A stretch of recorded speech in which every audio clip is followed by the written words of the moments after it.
तो चलो स्टार्ट करते हैं दोस्तों कोई भी नंबर हो मेरा तो वो नंबर को मैं किससे डिवाइडेड कर सकती हूँ, किससे भागा कर सकती हूँ, वो मुझे समझना है। तो इसके लिए ये रूल्स बहुत इम्पोर्टेंट है। सबसे पहले कोई भी नंबर हो तो मुझे कैसे समझ में आएगा कि उसको मैं 2 से डिवाइडेड कर सकती हूँ।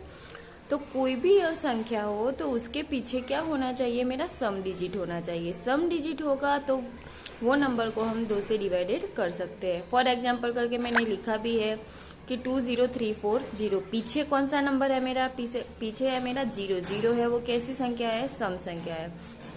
तो ये सम है, इसका मतलब ये पूरे नंबर को मैं 2 से डिवाइडेड कर सकती हूँ। दूसरा एग्जांपल है 234। ये भी पीछे क्या है, 4 है। वो कैसा है, सम संख्या है, इसलिए ये पूरे नंबर को भी मैं 2 से डिवाइडेड कर सकती हूँ। 726। पीछे क्या है, 6 है। इसका मतलब ये 6 को भी मैं 726 को भी मैं 2 से डिवाइडेड कर सकती हूँ। ऐसे बहुत सारे एग्जांपल है, बस हमको क्या देखना है, ओनली लास्ट डिजिट। ये लास्ट डिजिट देखनी है। अगर लास्ट डिजिट सम संख्या होगी तो वो पूरे नंबर को हम 2 से डिवाइडेड कर सकते हैं। इसके आगे कि 3 से कब कर पाएंगे, तो इसके लिए याद रखना कि जो भी नंबर हो वो नंबर में सारी डिजिट को हम एक एक एक करके क्या करेंगे, पहले प्लस करेंगे। प्लस करके जो भी मेरा आंसर आए वो आंसर मेरा क्या होना चाहिए, 3 से डिवाइडेड होना चाहिए। अगर वो 3 से डिवाइडेड हो जाता है तो पूरा नंबर होगा वो भी क्या है, 3 से डिवाइडेड है। मैं आपको एग्जाम्पल करके समझाती भी हूँ। यहाँ पे देखो, फॉर एग्जाम्पल 20340। तो यहाँ पे सारी डिजिट को पहले प्लस करो। 2 + 0 + 3 + 4 + 0। तो कितना आता है मेरा आंसर, 9। अब आपको पता है कि 3 के टेबल में 9 आता है, या फिर 9 को हम 3 से भागा कर सकते हैं। इसका मतलब ये पूरे नंबर को भी हम 3 से भागा कर सकते हैं। हो गया, मुझे रिमाइंडर से जो मुझे 0 मिल गई है। ठीक है, अब ऐसे एक और एग्जाम्पल आगे ले लें कि 431012। चलो पहले एक एक करके प्लस करो। 4 + 3 5 6 7 8 9 एंड 10। 10 है, अब 10 है वो 3 से डिवाइडेड हो सकता है, नहीं हो सकता है। इसका मतलब ये नंबर को मैं 3 से डिवाइडेड नहीं कर सकती हूँ। ठीक है, एक और भी एग्जाम्पल आपको लेना है तो ले सकते हो अपने हिसाब से। बस इतना याद रखना कि 3 के लिए हम क्या चेक करेंगे कि जो भी नंबर हो उसको पहले डिजिट को प्लस करेंगे, और जो भी आंसर आए वो मेरे कौन से नंबर से डिवाइडेड होना चाहिए, 3 से। अगर वो 3 से भागा हो गया तो पूरे नंबर को हम 3 से भागा कर सकते हैं। इसके बाद 4 का रूल्स है कि कोई नंबर है वो 4 से डिवाइडेड है कि नहीं, मैं कैसे देखूंगी। तो कोई भी संख्या हो उसकी लास्ट 2 डिजिट चेक करेंगे। कौन सी, लास्ट 2 डिजिट। सपोज ये नंबर है 316, तो इसकी लास्ट 2 डिजिट कौन सी है, 16। जो भी मेरी लास्ट 2 डिजिट हो वो किससे भागा होना चाहिए, 4 से डिवाइडेड हो जानी चाहिए। अगर ये 4 से डिवाइडेड हो जाती है तो मैं पूरी संख्या को 4 से डिवाइडेड कर सकती हूँ। 16 है तो 16 को मैं 4 से डिवाइडेड कर सकती हूँ, हाँ, क्योंकि 4 के टेबल में 16 आते हैं। तो मैं 316 को भी 4 से डिवाइडेड कर सकती हूँ। आप देख सकते हो कि मैंने डिवाइडेड किया है, मुझे रिमाइंडर 0 मिल गई है। ऐसे एक और एग्जांपल ले ले, 3215। यहाँ पे लास्ट 2 डिजिट कौन सी है, 15 है, वो 4 से डिवाइडेड नहीं है, आपको पता है। इसलिए ये नंबर को मैं 4 से डिवाइडेड नहीं कर सकती। याद रखना, 2 के लिए हम एक ही डिजिट देखते थे, 4 के लिए 2 डिजिट देखते हैं, लास्ट वाली। अब आगे 5 में बस हमारी लास्ट डिजिट क्या होनी चाहिए, 0 या 5। अगर हमारी लास्ट डिजिट 0 या 5 है तो वो पूरे नंबर को हम 5 से डिवाइडेड कर सकते हैं। फॉर एग्जांपल ये है 2105, पीछे 5 है, इसका मतलब ये पूरे नंबर को हम 5 से भागा कर सकते हैं। यहाँ पे पीछे क्या है, 0 है, इसका मतलब पूरे नंबर को हम 5 से भागा कर सकते हैं। फिर से 2 के लिए पीछे लास्ट 1 डिजिट सम होनी चाहिए। 3 के लिए सारे नंबर को एक एक करके प्लस करेंगे। जो भी नंबर आए वो 3 से मेरा डिवाइडेड होना चाहिए, तो पूरे नंबर, पूरी संख्या को हम 3 से डिवाइडेड कर सकते हैं। 4 के लिए लास्ट 2 डिजिट हम चेक करेंगे। 5 के लिए पीछे क्या होना चाहिए, 0 या 5। अब आगे जाते हैं 6 के लिए आपको पता है कि 3 2 जा 6, तो 2 और 3 का रूल्स मेरा फॉलो होना चाहिए। अगर 2 का रूल्स भी फॉलो है एंड 3 का रूल्स भी फॉलो है, इसका मतलब जो भी संख्या है वो 6 से डिवाइडेड है। बोथ कंपलसरी, ऐसे नहीं कि 2 का रूल्स फॉलो होता है और 3 का नहीं होता है तो हो जाएगा। दोनों कंपलसरी है। ठीक है गाइस, फॉर एग्जाम्पल यहाँ पे है 2504। सबसे पहले हम 2 का रूल्स चेक करें। 2 का रूल्स क्या है कि पीछे सम संख्या होनी चाहिए। यहाँ पे पीछे सम संख्या है, हाँ यहाँ पे 4 है, इसका मतलब ये पीछे सम है। अब मैं 3 का रूल चेक करती हूँ। तो 5, 6, 7 एक एक को प्लस करो, 2 + 5 + 0 + 4 कितना आता है मेरा 11। 11 है वो 3 से डिवाइडेड नहीं है, 11 को हम 3 से डिवाइडेड नहीं कर सकते। इसका मतलब ये पूरे नंबर को, यहाँ पे 2 का रूल्स फॉलो है बट 3 का फॉलो नहीं है, इसलिए हम पूरे नंबर को 6 से डिवाइडेड नहीं कर सकते। ठीक है, दूसरा एग्जाम्पल 2, 5, 2 पीछे क्या है, सम नंबर है, 2 है वो इवन है, इसलिए ये 2 का रूल्स फॉलो है। अब यहाँ पे 3 का देखो, 5, 6, 7, 8, 9 प्लस किया मैंने एक एक डिजिट को, तो कितना आया 9। 9 है वो 3 से डिवाइडेड है, तो यहाँ पे 2 का रूल्स भी फॉलो करता है, 3 का भी फॉलो करता है। इसका मतलब 2, 5, 2 को हम 6 से भी डिवाइडेड कर सकते हैं। अब इससे आगे जाए 8 का रूल्स।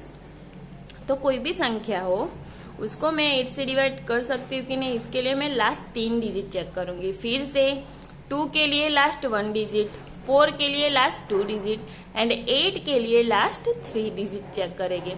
अगर जो लास्ट 3 डिजिट है वो 8 से डिवाइडेड हो गई तो मैं पूरे नंबर, चाहे कितना भी लंबा नंबर क्यों ना हो, मैं वो पूरे नंबर को 8 से डिवाइडेड कर सकती हूँ। सपोज फॉर एग्जाम्पल मैंने लिया है 2, 1, 2, 4। 1, 2, 4 है, पीछे लास्ट 3 डिजिट कौन सी है 1, 2, 4। इसको मैंने 8 से डिवाइडेड किया, नहीं होता है, यहाँ पे मुझे रिमाइंडर 4 मिलती है, 0 नहीं मिलती, इसलिए ये नंबर 8 से डिवाइडेड नहीं कर सकती। भागा करने के लिए मुझे रिमाइंडर कितनी होनी चाहिए, शेष मेरी 0 होनी चाहिए। चलो दूसरा एग्जांपल लिया है 2064। पीछे का कौन सा है 064, बट हम लिखेंगे क्या ओनली 64, क्योंकि हम 0 आगे है तो हम गिनेंगे नहीं। तो 8 को डिवाइडेड किया हो जाता है, इसका मतलब ये पूरे नंबर को मैं 8 से डिवाइडेड कर सकती हूँ। दूसरा एग्जाम्पल 5, 2, 3, 4 4। लास्ट 3 डिजिट कौन सी है 3, 4 4। इसको मैं 8 से डिवाइडेड करूँ तो हो जाता है, मुझे यहाँ पे रिमाइंडर 0 मिल जाती है। इसका मतलब ये पूरे नंबर को मैं 8 से भागा कर सकती हूँ। समझ में आया दोस्तों, यहाँ पे मैंने क्या किया, कोई भी चाहे कोई भी नंबर हो, मैं 8 से डिवाइडेड है कि नहीं वो चेक करने के लिए मैं ओनली लास्ट 3 डिजिट को 8 से पहले भागा करूंगी। अगर ये भागा हो गया तो मैं पूरे नंबर को 8 से डिवाइडेड कर सकती हूँ। 9 का रूल्स, 9 का रूल्स जैसे 3 का है वैसा ही है कि सारे डिजिट को पहले क्या करेंगे प्लस, बट यहाँ पे डिफरेंट क्या है कि 3 के रूल्स में क्या था कि प्लस करके जो भी आंसर आता था उसको हम 3 से डिवाइडेड करते थे, और 9 के रूल्स में क्या है कि प्लस करके जो भी आंसर आए उसको हम 9 से डिवाइडेड करेंगे। 3 के रूल्स में 3 से करेंगे एंड 9 के रूल्स में 9 से करेंगे। सपोज यहाँ पे एडिशन मेरा 3 आ गया एंड 3 का रूल्स फॉलो करना है तो हाँ मैं 3 को 3 से डिवाइडेड कर सकती हूँ कि 3 1 जा 3, तो वो नंबर को मैं 3 से भागा कर सकती हूँ। बट यहाँ पे 3 आया है तो ये 9 से डिवाइडेड नहीं है, इसका मतलब वो नंबर को मैं 9 से डिवाइडेड नहीं कर सकती। फिर से जो भी आंसर आए, अगर मुझे 3 का रूल्स चेक करना है तो मैं 3 से डिवाइडेड चेक करूंगी, एंड 9 का रूल्स चेक करना है तो मैं 9 से पहले डिवाइडेड करूंगी। यहाँ पे मैंने प्लस किया, आंसर मेरा 9 आया, एंड 9 को मैं 9 से डिवाइडेड कर सकती हूँ, 9 1 जा 9, तो इसका मतलब है पूरे नंबर को मैं 9 से भागा कर सकती हूँ। इसके बाद आगे आते हैं दोस्तों 10 का रूल्स।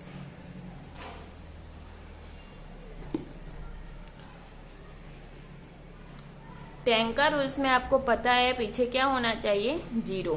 ये तो बहुत इजी है, आप सबको पता होगा कि पीछे 0 हो तो मैं इजीली वो नंबर को 10 से डिवाइडेड कर सकती हूँ।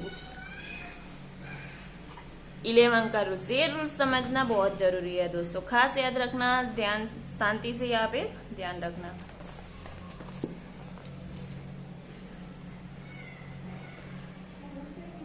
इलेवन के रूल्स में कोई भी नंबर हो, सबसे पहले हम क्या करेंगे, या फिर एक नंबर लेंगे, एक जगह छोड़ेंगे, दूसरा नंबर लेंगे, फिर एक छोड़ेंगे, तीसरा नंबर लेंगे। जैसे कि मैं पहले लेती हूँ विषम, विषम का मतलब 1 2 3 ऐसे डिजिट वाले नंबर लेती हूँ। तो विषम में कौन कौन से आएंगे, 1 2 नहीं 3 आएगा, 4 नहीं 5 आएगा, 6 नहीं 7 आएगा। समझ में आया। और सम लेना है तो 1 नहीं आएगा, कौन सा आएगा 2 आएगा, 3 नहीं आएगा, कौन सा आएगा 4 आएगा, 5 नहीं आएगा 6 आएगा, ऐसे करके हमको प्लस करना है। तो चलो स्टार्ट करते हैं। पहले मैं स्टार्ट करती हूँ विषम से। विषम में कौन है 1, फिर 1 छोड़ दो 2, 1 छोड़ दो 0, तो क्या आंसर आया, इसको प्लस किया तो 3। सम में ये वाला होगा तो इसके बाद वाला 1 लिया 1 छोड़ो, 1 लिया 1 छोड़ो, तो 0 + 1 + 2, तो ये इसका आंसर भी क्या आया 3। अब मैं ऐसे दोनों को पहले प्लस करूंगी, जो भी आंसर आए वो दोनों को मुझे क्या करना है, माइनस करना है। क्या करना है दोस्तों, माइनस। तो यहाँ पे माइनस में मुझे क्या मिला 0। तो माइनस करने से अगर मुझे 0 आंसर मिले या फिर कोई ऐसा नंबर की जो 11 से भागा हो सकता है, तो वो नंबर पूरा नंबर है वो 11 से डिवाइडेड है। मुझे 2 आंसर मिलने चाहिए, या फिर 0 मिलना चाहिए या फिर वो ऐसा नंबर होना चाहिए कि जो 11 से डिवाइडेड हो सके।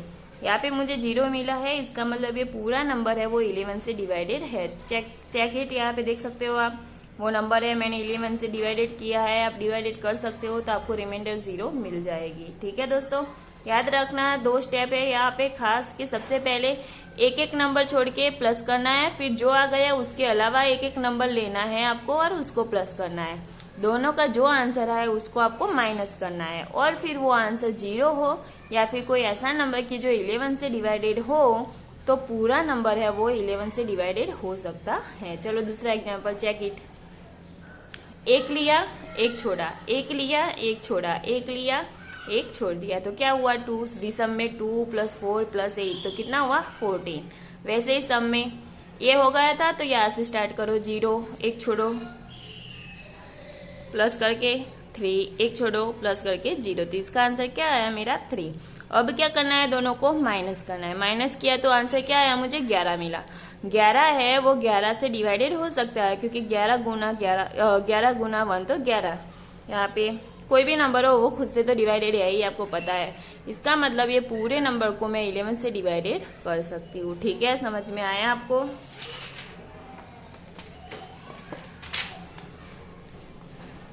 चलो 12 का रूल्स। तो 12 के रूल्स में क्या है आपको पता है, 3 4 जा 12, तो 3 का रूल्स फॉलो होना चाहिए और 4 का रूल्स, दोनों रूल्स कंपलसरी है। अगर दोनों रूल्स फॉलो हो गए, इसका मतलब जो भी नंबर है, जो भी संख्या है वो 12 से भागा हो सकती है। ठीक है, चलो सारे नंबर मैं फटाफट बोलती हूँ। सबसे पहले 2 का रूल्स। तो 2 के रूल्स में मैं क्या चेक करूंगी, लास्ट 1 डिजिट। अगर वो लास्ट 1 डिजिट है, वो सम संख्या हुई, सम नंबर है मेरा, तो पूरे नंबर को मैं 2 से डिवाइडेड कर सकती हूँ। 3 का रूल्स। 3 के रूल्स में मैं क्या करूंगी, एक एक डिजिट को पहले प्लस करूंगी, जो भी आंसर आए वो आंसर को मैं 3 से भागा करूंगी। अगर भागा हो जाता है तो पूरा नंबर है वो मेरा 3 से डिवाइडेड है, अगर नहीं होता है तो नहीं है। चलो 4 का रूल्स। 4 के लिए मैं कौन सी डिजिट देखूंगी, लास्ट 2 डिजिट। अगर लास्ट 2 डिजिट है वो 4 से डिवाइडेड है, तो पूरा नंबर मेरा 4 से डिवाइडेड है। 5 का रूल्स। 5 के लिए कौन सा रूल्स है मेरा, कि पीछे 0 या फिर 5 होना चाहिए, तो वो पूरा नंबर है वो 5 से डिवाइडेड है। 6 का रूल्स। 6 तो 2 3 जा 6, तो इसके लिए 2 का रूल्स भी फॉलो होना चाहिए, 3 का रूल्स भी फॉलो होना चाहिए। दोनों रूल्स फॉलो है तो फिर जो भी संख्या है वो 6 से डिवाइडेड है। 7 का कोई अभी रूल्स नहीं है। फिर 8 का रूल्स। 8 के लिए मैंने क्या बोला था, लास्ट 3 डिजिट चेक करेंगे। अगर लास्ट 3 डिजिट में जो भी नंबर आए, जो भी संख्या है वो 8 से डिवाइडेड हो जाएगी, तो पूरा नंबर, मेरी पूरी संख्या है वो 8 से डिवाइडेड है। इसके बाद 9 का रूल्स। 9 के लिए जैसे 3 में करते थे वैसे एक एक को प्लस करो, जो भी आंसर आए उसको किससे डिवाइडेड करना है, 9 से। वहां पे 3 से हम किया करते थे, यहाँ पे 9 से करना है। अगर यहाँ पर भी मुझे डिवाइडेड हो गया तो पूरा नंबर है वो 9 से डिवाइडेड है।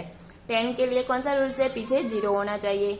11 का रूल्स, चलो खास याद रखना है। 11 का रूल्स में क्या है कि एक एक को छोड़ के प्लस करना है।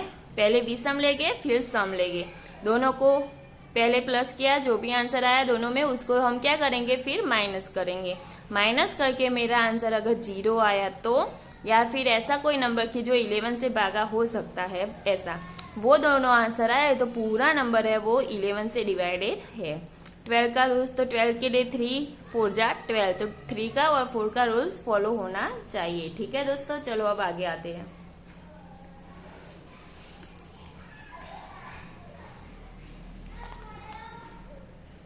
भाज्य संख्या। भाज्य संख्या का मतलब है कॉम्पोजिट नंबर। किसको कहेंगे? तो जिसके गुणनखंड को इंग्लिश में हम कहते हैं फैक्टर, जिसके फैक्टर कितने हो? 2 से ज्यादा हो, इसको हम क्या कहेंगे? ऐसी संख्या को हम भाज्य संख्या कहेंगे। 6 है तो 6 1 जा 6, 2 गुना 3 तो 6, तो इसके मुझे कितने फैक्टर मिले? 4, 2 3 6 एंड 1, तो इसके फैक्टर मुझे 2 से ज्यादा मिले। इसका मतलब ये कौन सा संख्या है? भाज्य संख्या है। सपोज 20 तो 4 5 जा 20, 21 जा 20, 10 2 जा 20, तो यहाँ पे मुझे कितने फैक्टर मिले? 2 से ज्यादा, बहुत ज्यादा मिला है। इसका मतलब ये भी कैसी है? भाज्य संख्या है, अभाज्य संख्या। तो अभाज्य संख्या के लिए मेरे कितने फैक्टर होने चाहिए? 2 ही फैक्टर होने चाहिए, 2 ही गुणनखंड होने चाहिए। एक तो जो भी नंबर है वो नंबर होना चाहिए, और दूसरा ऑलवेज क्या होता है? 1। सपोज 5, तो 5 कौन से टेबल में आता है? एक ही टेबल में, कि 5 1 जा 5, तो इसके कितने फैक्टर हुए? 2 ही हुए, एक हुआ 1 और दूसरा हुआ मेरा जो नंबर है वो 5। 23 तो इसके भी 2 ही फैक्टर हो गए, एक होगा 1 और दूसरा होगा 23। 90 तो इसके भी 2 हो गए। ऐसे मैंने बहुत सारे अभाज्य संख्या लिखे हैं जिसको हम प्राइम नंबर कहते हैं। प्राइम नंबर में 2 ही फैक्टर होते हैं, खास याद रखना। एक होता है वो नंबर एंड दूसरा होता है 1। तो 2 3 5 7 11 13 17 19 23 29 31 37, ऐसे बहुत सारे नंबर है जो प्राइम नंबर है।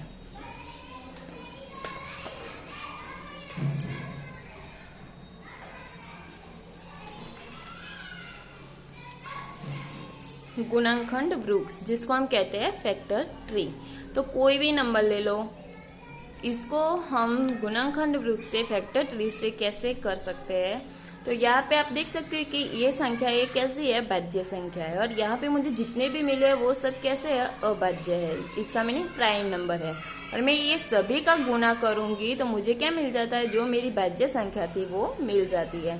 तो इसको हम कहते हैं फैक्टर ट्री। तो करते कैसे है? सबसे पहले यहाँ पे आप चेक करो कि पीछे क्या है? 0 है। पीछे 0 है, इसका मतलब ये 2 से डिवाइडेड है। तो सबसे पहले मैंने उसको 2 से डिवाइडेड किया तो मुझे ये आंसर मिला। अभी भी पीछे 0 है, तो अभी भी मैं किससे डिवाइडेड करूंगी? 2 से डिवाइडेड करूंगी। तो 2 8 जा 16, 190, तो इसका मुझे ये आंसर मिला। अभी भी 8190, ये भी पीछे आप देख सकते हो ना, पीछे क्या है? 0 है। तो इसका मतलब ये नंबर को भी अभी भी मैं क्या करूंगी? 2 से डिवाइडेड करूंगी। यहाँ पे मैंने साइड पे लिखा भी है कि कैसे करते हैं। तो 2 से डिवाइडेड किया तो इसका आंसर मिला मुझे 4095। अब पीछे 2 नहीं है, पीछे क्या है? 5 है। तो कौन सा रूल्स लगेगा? 5 है तो 5 का। या फिर दूसरी तरह चेक करते हैं, 9 + 4, 9 10 11 12 30, 30 + 5 18, 18 है वो 3 से डिवाइडेड है। 18 को हम 3 से भागा कर सकते हैं, 3 से 18।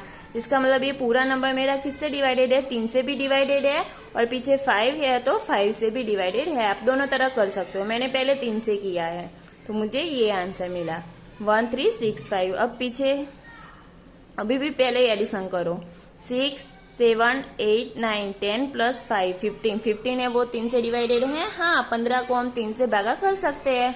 ये पूरे नंबर को अभी भी मैं किन से भागा करूंगी? 3 से करूंगी।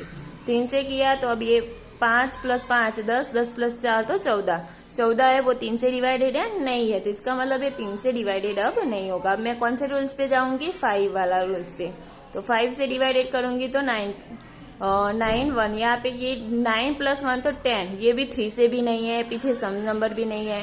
तो यहाँ पे आप देख सकते हो 91 है वो 2 अभाज्य संख्या का गुना है। अगर आपको टेबल आता होगा तो ये इजीली कर सकते हो कि 13 × 7 तो 91। ओके, तो यहाँ पे आप चेक करो कि जितने भी नंबर मुझे मिले हैं वो सब कैसे है? अभाज्य संख्या है। और ये सारे नंबर को मैं गुणा करूंगी तो मुझे कौन सी संख्या मिलेगी? भाज्य संख्या मिल जाएगी। इस तरह जो हम करते हैं उसको हम क्या कहते हैं? गुणनखंड वृक्ष या फिर फैक्टर ट्री। चलो फॉर दूसरा एग्जांपल, 14, पीछे 0 है तो 2 से ही डिवाइडेड करोगी, तो 20 × 2 तो 14। अभी भी पीछे 0 है तो 2 से भागा करूँ तो क्या मिलेगा मुझे? 10। अभी भी पीछे 0 है तो 2 से भागा किया तो 5। तो ये जो भी मुझे मिले वो कैसे मिले हैं? प्राइम नंबर है। ये सब का मैंने मल्टीप्लाई किया, गुना किया, तो क्या आंसर आया मेरा? भाज्य संख्या, कॉम्पोजिट नंबर है मेरा 14। Okay, check it. सबसे पहले पहला वाला जो एग्जाम्पल लिया है ना, वो पूरे पूरे मैंने प्राइम नंबर का मल्टीप्लाई किया, वो आंसर आया। अब यहाँ पे आप देख सकते हो कि मैंने क्या किया है, पहले 2 गुना 2 गुना 2 गुना 3 गुना 3 ऐसे लिखा है, फिर पहले 13 गुना 3 गुना 2 गुना 2 गुना ऐसे आगे पीछे मैंने लिख दिया है। ऐसे हम लिख सकते हैं। मल्टीप्लाई में आप आगे पीछे करो तो भी आपका आंसर क्या आएगा, वो ही आएगा। इसका मतलब है कि गुणनखंड वृक्ष में या फिर फैक्टर ट्री में, या फिर इसको हम कहते हैं कि गुणनखंड विधि, ये विधि में हम क्रम का कोई महत्व नहीं देते हैं। यहाँ पे हम क्रम कोई भी नंबर हो उसको आगे पीछे लिख सकते हैं, यहाँ पे क्रम की कोई वैल्यू नहीं है।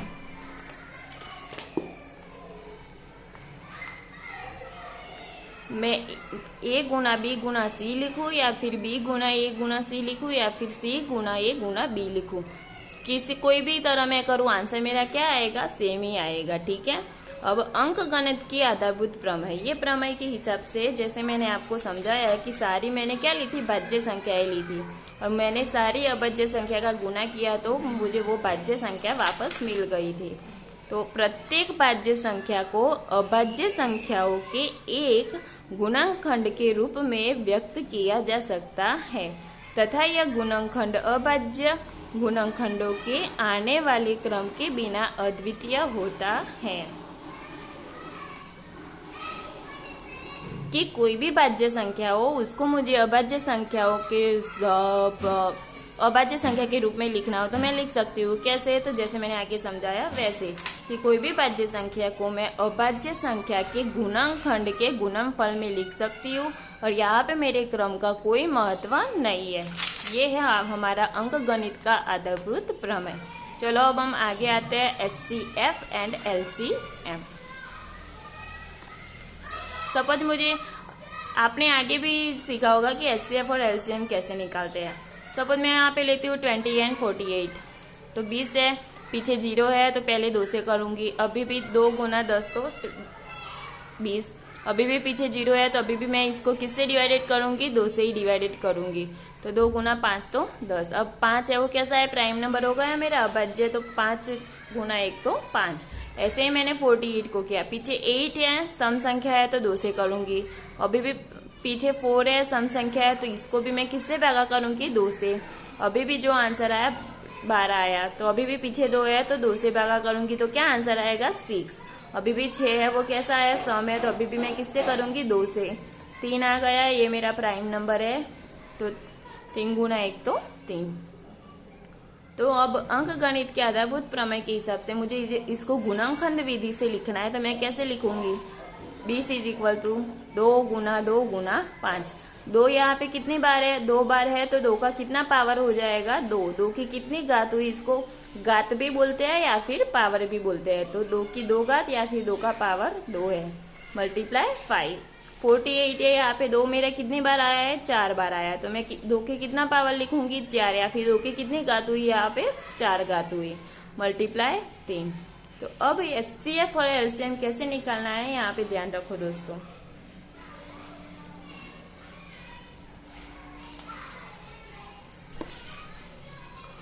HCF के लिए मैं दोनों में जो होगा, दोनों में जो कॉमन होगा वो लूंगी।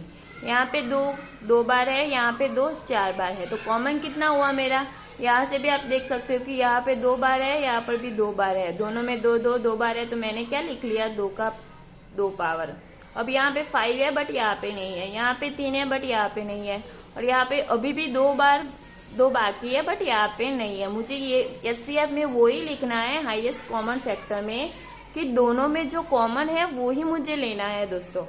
खास याद रखना है, HCF में मैं क्या करूंगी, दोनों में जो कॉमन है वो ही लूंगी। आप यहाँ से भी डायरेक्ट कर सकते हो, यहाँ पर 2 है, यहाँ पर 2 है, तो एक बार ऐसे किया, 2 लिखा, यहाँ पर है, यहाँ पर है, तो ऐसे किया, 2 लिखा। 5 यहाँ पर है, यहाँ पर नहीं है, 3 यहाँ पर है, यहाँ पर नहीं है, और कोई ऐसा नंबर नहीं है कि जो दोनों में हो। तो अब मैंने ये दोनों को क्या कर दिया, मल्टीप्लाई, तो आंसर क्या है मेरा, 4। तो इसका HCF कितना है मेरा, 4।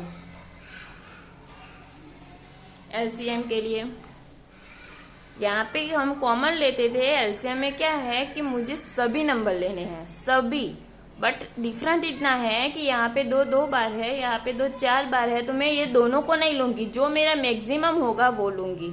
यहाँ पे आपको दिख रहा है कि इसका कितनी घात है, 2 घात है, इसकी 4 घात है।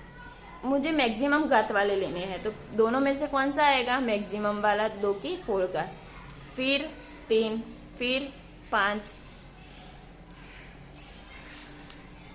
ये सबको मल्टीप्लाई करूंगी, जो भी आंसर आएगा वो मेरा क्या हो जाएगा, एलसीएम। खास याद रखना है एलसीएम के लिए। अब दोनों में जो कॉमन होगा उसमें मैं किसको देखूंगी, जो भी मेरी मैक्सिमम पावर होगा, जिसका भी मेरी घात कितनी होगी, मैक्सिमम होगी, ज्यादा होगी, वो लूंगी। और बाकी तो जो नंबर बचे है उसको तो हमको लेना ही है। ठीक है दोस्तों, चलो ये नंबर का हम निकालते हैं। पीछे 0 है तो 2 से डिवाइडेड करूंगी तो 25। पीछे 5 है तो मैं किससे भागा करूंगी, 5 से, तो 5, और 5 गुना 1 तो 5। अब 75 में पीछे 5 है तो डायरेक्ट पहले 5 से कर लूँ, 5 का 5, 15 गुना 5 तो 75। अब पीछे 5 है तो अभी भी 5 से करूँ तो 5 गुना 3 तो 15, 3 गुना 1 तो 3। तो अब मुझे इसको लिखना है 2 गुना 5 गुना 5, और इसको लिखना हो तो 5 गुना 5 गुना 3। ऐसे जो हम लिखते हैं ना उसको क्या बोलते हैं, गुणनखंड विधि, या फिर प्राइम फैक्टराइजेशन मेथड भी बोलते हैं। अभाज्य गुणनखंड विधि या फिर प्राइम फैक्टराइजेशन मेथड। आप देख सकते हो ना सभी नंबर कैसे है, प्राइम नंबर है। 2 गुना 5 2 बार है तो मैं कितना पावर लिखूंगी, 2। यहाँ पर भी 5 कितनी बार है, 2 बार है, तो मैं कितना पावर लिखूंगी, 2। अब यहाँ पे मुझे आप बताओ कि एचसीएफ मेरा कितना आएगा। देख सकते हो 2 यहाँ पे कितनी है, 1 बार है, एंड यहाँ पर तो है ही नहीं। यहाँ पे 5 कितनी बार है, 5 की 2 पावर है, और यहाँ पर भी 2 है। दोनों में है तो मैं लिख लूंगी। अब यहाँ पे कुछ है नहीं और यहाँ पर है, वो यहाँ पे नहीं है, बस मुझे दोनों में चाहिए। दोनों में जो होगा कॉमन वही मैं एचसीएफ बोलूंगी। एलसीएम इसका कितना होगा, एचसीएम 25। एलसीएम में मुझे देखना है, सभी को लेना है, बट जो एक जैसे हो गए उसमें मैं जिसका पावर मैक्सिमम होगा वो लूंगी। यहाँ पे 2 है, यहाँ पे नहीं है तो 1 बार ले लूँ। यहाँ पे 5 की 2 है, यहाँ पर भी इसकी 2 ही घात है तो 1 बार लिख लो। यहाँ पे और नहीं है, और यहाँ पे क्या बाकी रह गया, 3। 2 गुना 25 गुना 3, 3 2 6 गुना 25। ओके, ये आपका आंसर। अभी एक और एग्जांपल ले ले। 16 है तो पीछे सम संख्या है तो 2 से, 2 गुना 8, अभी भी पीछे सम है तो 2 से, अभी भी पीछे सम है तो 2 से, अभी भी 2 से। 13, 2 गुना 15, पीछे 5 है तो 5 से, 5 गुना 3, 3 गुना 1। तो मुझे 16 को लिखना है तो मैं कैसे लिखूंगी, 2 गुना 2 गुना 2 गुना 2, और 13 को लिखना हो तो 2 गुना 5 गुना 3। अब एचसीएफ में क्या होगा, जो कॉमन होगा वो, यहाँ पे 2 कितनी बार है, 4 बार है, तो मैं क्या लिखूंगी, 2 का 4 पावर। यहाँ पे 1 ही बार है तो कॉमन क्या कहलाएगा, दोनों में जो मेरी मिनिमम पावर होगा वो, मिनिमम घात होगी वो। न्यूनतम घात कितनी है, 1 ही कॉमन है, क्योंकि यहाँ पे 2 की 1 घात है और यहाँ पे 4 है, तो मिनिमम कितनी हुई मेरी, 2 की 1 है, वो हम जनरली लिखते नहीं है। अब 5 यहाँ पर है, यहाँ पर नहीं है, 3 यहाँ पर है, यहाँ पर नहीं है, तो नहीं लेगी। इसका मतलब इसका एचसीएफ कितना है मेरा, 2। एलसीएम में मुझे क्या लेना है, मैक्सिमम लेना है, तो कौन सा आएगा, 2 की 1 नहीं आएगी, बट 2 की 4। मल्टीप्लाई कौन रह गया, 5 और 3, तो 5 गुना 3। इसका जो भी मल्टीप्लाई करोगे जो आंसर आएगा वो क्या बन जाएगा, आपका एलसीएम। ठीक है दोस्तों, आगे अभाज्य गुणनखंड विधि, या फिर इसको हम बोलते हैं प्राइम फैक्टराइजेशन मेथड। कोई भी नंबर ले लो, 1 1 2, पीछे 2 है तो जैसे मैंने आगे किया वैसे ही किया है। 2 से डिवाइडेड करूंगी 56, अभी भी पीछे सम संख्या है तो 2 से डिवाइडेड किया तो 28, अभी भी पीछे सम है तो 2 से डिवाइडेड किया तो मुझे क्या मिला, 14, अभी भी पीछे 4 है तो 7 और 7 बन जा। तो पहले ऐसे लिखूंगी, फिर इसके 2 4 बार है तो इसकी कितना पावर होगा, 2 का पावर 4 हो जाएगा, 2 की 4 घात गुना 7। ये हो गई हमारी अभाज्य गुणनखंड विधि। इसको पीछे 5 है तो 5 से किया, अभी भी पीछे 5 है तो 5 से किया, 2 और +1 तो 3 हो गए, 3 है वो 3 से डिवाइडेड है तो इसको 3 से डिवाइडेड किया, मुझे ये मिला।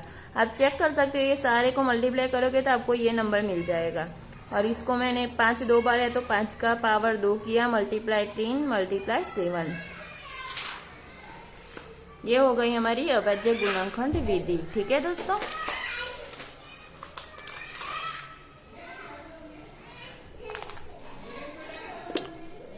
चलो थैंक यू दोस्तों, आज यहाँ तक रहने देते हैं, बाकी का मेरा नेक्स्ट वीडियो में देखेंगे।